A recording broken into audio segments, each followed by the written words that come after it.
My name is Fred. I have been working for the company I joined when I graduated. I'm just a regular office worker, and this is my third year with the company. I have no position yet, but I have a good relationship with my boss and fellow employees, and I was living a peaceful life.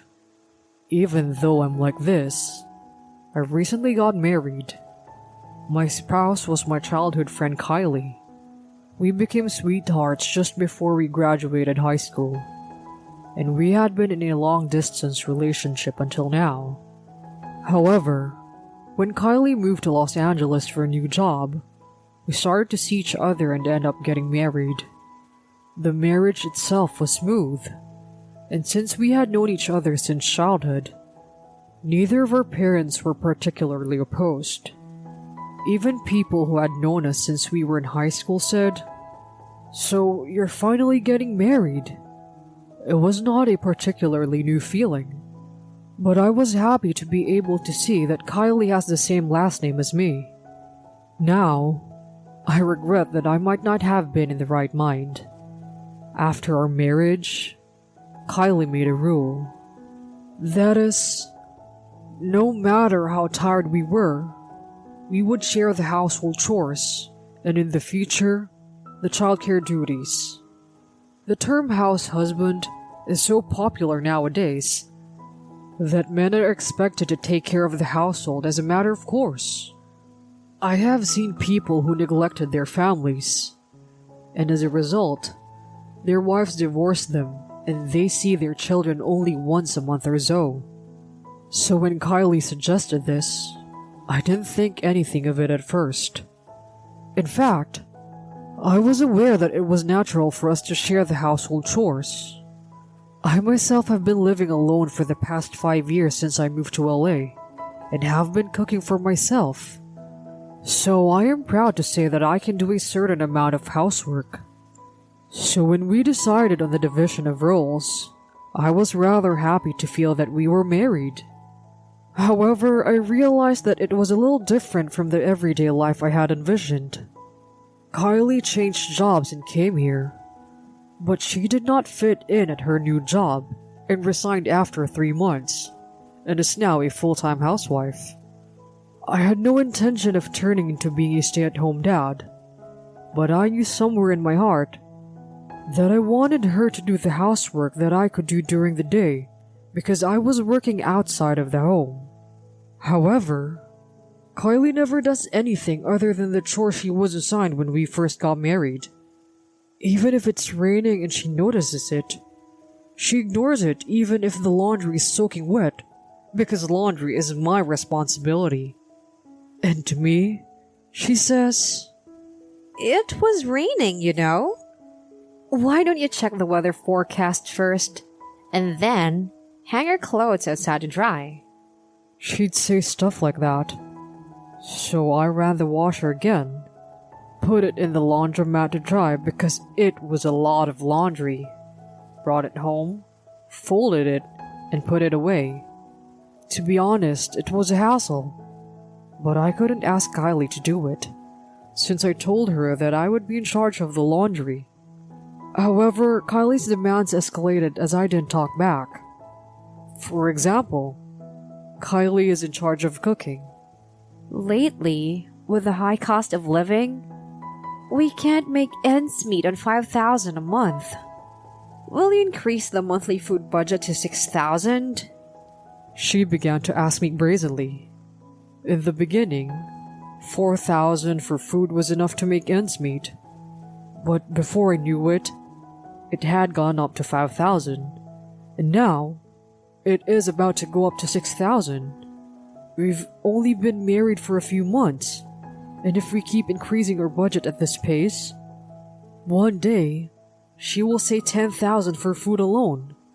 So I decided to stay calm and tell her how I feel. I still don't know about $5,000, but $6,000 for just 2 adults seems a little high to me. Can you tell me the breakdown or something? When I say so, Kylie becomes overly grumpy. When I ask her to show me the details of what she'd bought, She'd say that I was interfering too much or that I'm trying to control her. I didn't mean it that way, so our argument heated up even more. In the end, Kylie had not prepared dinner, so we ate dinner separately for the first time since our marriage. After living like this for so long, my heart was getting tired. I am a newlywed now, and since we were married after having known each other since childhood, people around us sometimes tease me with that story. At first it was a pleasant tease, but lately it had been nothing but pain. Of course, people around me don't know our situation, so it's not bad at all. It's all in my head. Even though I knew it, it was hard. And when I came home, I found Kylie lying around, not even doing the chores that she is in charge of these days. Her room is a mess. She doesn't cook anymore and buys her own lunch, and I don't even feel like I'm living with her anymore. And Kylie, who has been lazy, not exercising, not doing housework, seems to have gained weight recently. Her acne had increased, her skin was rough, and she was no longer the beauty-conscious person she used to be. After all, our relationship was starting to simmer and cool down. I had reported the situation to the authorities and was behind on the divorce process. But I decided to make a move because I knew I had to break off this kind of relationship as soon as possible. After work, I usually go straight home to take care of some household chores. But I decided to take a detour and go to the city office. When I received the divorce papers, I knew that my relationship with Kylie would end soon, and I could see a tangible future for us. To be honest, when I received the divorce papers, well, that's a relief, I thought. I could finally be free from this pain. Then I went home and tried to talk to Kylie, but for some reason, she was not there. Kylie is someone who has always been an indoor person and only interacted with her friends for some tea when they invited her. So I have a bad feeling that this is weird. Thinking it couldn't be, I opened the drawer where I keep my valuables, and sure enough, my bank book and credit card were taken out. Come to think of it, Kylie has been asking me every day for money to buy her brand name items, but of course I refused. So I thought that she must have had a crazy idea that she could withdraw money from my bank book without my permission and bought things from my account. I didn't expect that she would go this far, and I was fighting feelings of impatience and anger inside. I wondered how I would behave if I met Kylie in this state. I might act out of anger, or I might be too shocked by what she did to me to even speak. While I was thinking about this in agony, my phone rang. It was Kylie. I immediately picked up the phone, and Kylie made an unexpected request. I have your bank book and credit card, so if you want them back, you have to pay me alimony. I don't know what she was talking about. Why should I pay you alimony? When I asked that, Kylie laughed really hard, as if she couldn't hold it anymore. And here, she made a shocking revelation. Oh, I didn't tell you. I have a boyfriend. I don't mean you, of course. He's a strong fighter. He has money, and I'm going to be his gangster wife. Got it? Alimony is something that a man has to pay. So when you divorce me, you need to have 100,000 in alimony ready. It was only a few seconds of words, but there was a lot of information contained therein. First, Kylie was having an affair, and if she said she's going to become his gangster wife, then the guy's in that line of work, and I was supposed to pay the alimony, and the amount was $100,000, which was crazy. While I was confused, Kylie continued. Oh, he wants to talk to you, so I'll switch with him. Without even waiting for my reply, I heard a rustling sound, and I was intimidated by her boyfriend with a voice so thick I could imagine his face. Hey, you heard from Kylie, so why don't you break up with her? Of course, you have no right of refusal. If you still refuse, I'll give you a taste of my hospitality. So please think about that, okay? After those words, Kylie's laughter echoed, and the phone call was cut short. I was dumbfounded to think that she would hold my bank book hostage and make such a demand of me. Even if she had my bank book and credit card, Kylie is not the owner of the account, so if she tried to withdraw the money, they would surely call me to confirm the withdrawal. So although I thought it was safe for the time being, I contacted the bank and shared the information with them in advance just in case. Just as I was wondering how I should settle things with Kylie, I came up with an idea. I would make her pay for making a fool of me and working with people in the underworld to bring me down. With this determination in my heart, I took action. A month passed. Kylie asked me if I could meet with her and have her sign the divorce papers. Kylie didn't seem to think anything of it, and showed up 30 minutes late at the family restaurant I specified. Sorry. I was doing my makeup, and before I knew it, the time has passed. Kylie is laughing at me with no sincere apology, just empty words. Although I was annoyed, I didn't mind it too much, because I was planning to erase that smirk from now on. Then, immediately, Kylie notices something unusual. Oh well, Nate is not here. You know where he is? Nate is the name of the boyfriend who threatened me the other day. Kylie seems to think she has some kind of advantage over me because her boyfriend is a gangster. But I decided to break it down from there. How could Nate possibly come to this useless discussion? I gave him a stern talking to the other day, so he won't be coming back. Kylie's face became tense as I said this with a smug look on my face. She was probably thinking about how Nate and I knew each other, and what I meant when I said I gave him a stern talking to. With Kylie by my side, I asked her if she wanted to go into a family restaurant.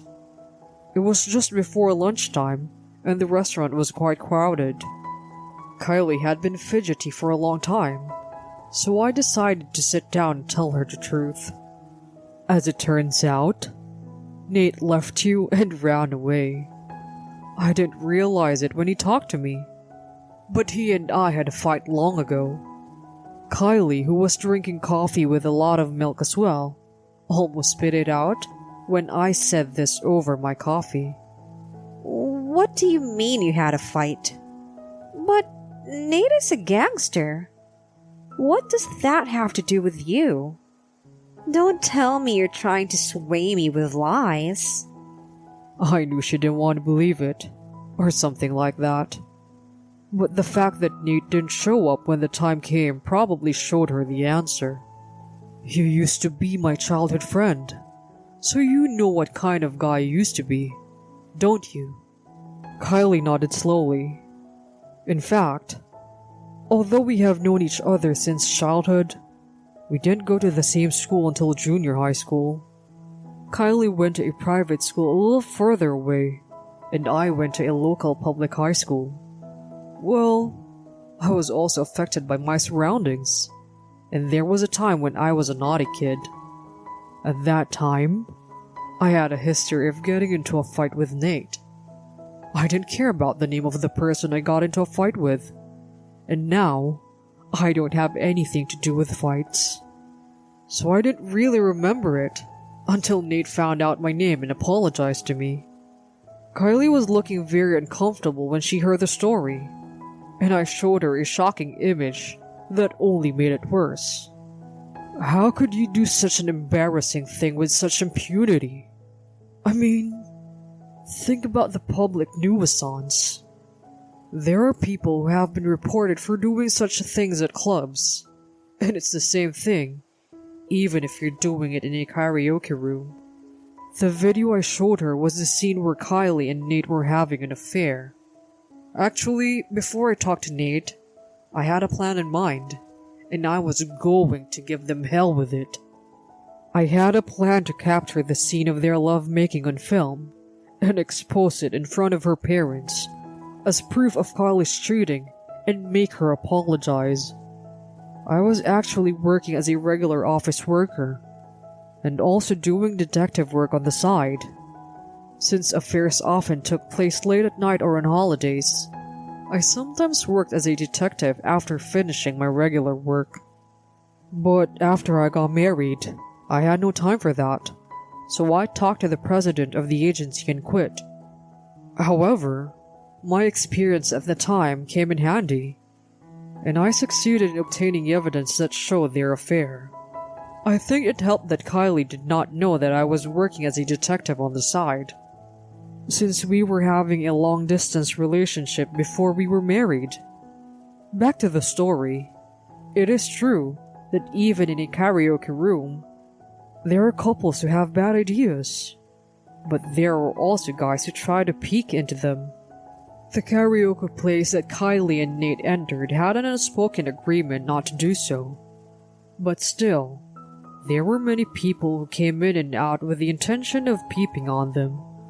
Perhaps because of this, someone had deliberately created a peephole through which they would record their disgusting behavior. When Kylie heard about it, she grabbed my phone and immediately deleted the video. Then, with tears in her eyes, she said, There is no way this is allowed. I've already erased it, so there's no proof, and I'm sorry for you. I will sue you for voyeurism and defamation. There's no way that kind of evidence is only on a smartphone. I also have it on my computer, and even if it was deleted, I can recover it within 30 days. And even if you say it's voyeurism, I can still claim legitimacy to collect evidence of the affair. Also, even if I counteract with Kylie's argument on the cheating side, it is a must that Kylie will eventually pay the fee. So if you want to sue, go ahead. I don't think anyone would dare take your side if you were connected to a gangster and even cheated with him. I smiled a victorious smile, and Kylie had no choice but to lower her head in frustration. After that, I asked Kylie for about $100,000, including the emotional distress I had suffered during the marriage and the affair. As I expected, Kylie said, You know, cheating on your wife is usually not worth hundreds of thousands or even thousands of dollars. This is outrageous. She was in a frenzy. I was stunned that even she misunderstood the meaning of alimony and demanded $100,000. However, even though we took the case to court and Kylie was ordered to pay the alimony, Kylie ignored it. Eventually, I sent that embarrassing video to Kylie's parents' house where Kylie had fled. Then, Kylie's parents, who were very furious, dragged Kylie out and made her get down on her knees in front of me. They then handed me money in cash, and our relationship had been rectified. Of course, they returned my bank book and stuff. Incidentally, I also received money from Nate, and that has also been resolved. I never want to have anything to do with such gangster people ever again. After that, Kylie contacted me, saying that she had been kicked out of her parents' house with a lot of debts, and that she was in trouble because her life had fallen apart. Naturally, I ignored her, but Kylie was persistent and even went as far as stalking me, so I called the police. She was arrested without a moment's hesitation. I don't know what happened to her, but she was found guilty of other crimes and is currently spending time in jail. And deep down, I thought that it serves her right. I was surprised too, but it felt good to think that I was now free of the stress caused by this married life with her.